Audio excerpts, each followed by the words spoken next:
మనసా కవ్వించకే నన్నెలా. విలువలను ఎందుకు పాటించాలి? విలువలను పాటించటం అంటే ధర్మం పాటించటం.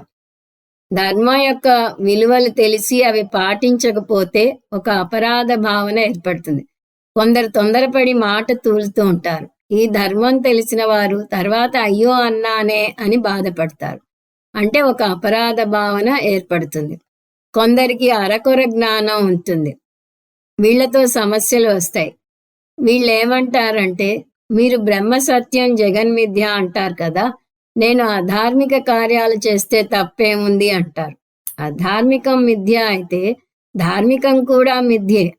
అది అర్థం చేసుకోరు వారు.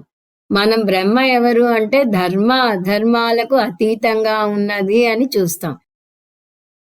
అందువల్ల విలువలు ఉండాలి. ఎందువల్లనంటే మనం ఆత్మజ్ఞానం పొందటానికి మనం సిద్ధం చేసుకోవడానికి ఇవి పాటుపడతాయి. ఈ విలువలు పాటించకపోతే నష్టమేమిటి? 2 సమస్యలు ఎదుర్కొంటాం. ఒకటి ఘర్షణ, 2 అపరాధ భావన. కొందరి నోరు అదుపులో లేక ఒక విషయం అన్నాక బాధపడతారు. బాధ పెట్టకుండా ఉండటం ఒక విలువే. సాధారణంగా సంసారానికి 2 బాధలు, హర్ట్ అండ్ గిల్ట్. అవతలి వాళ్ళు మనల్ని ఏదో అన్నారని బాధపడతాం.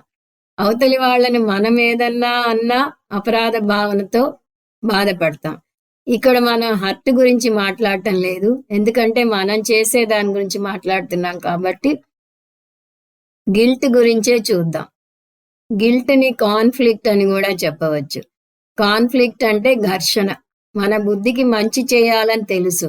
మనిషిగా పుట్టినందుకు ఎవరిని బాధ పెట్టకూడదు, ఎవరిని హింసించకూడదు అని కూడా తెలుసు.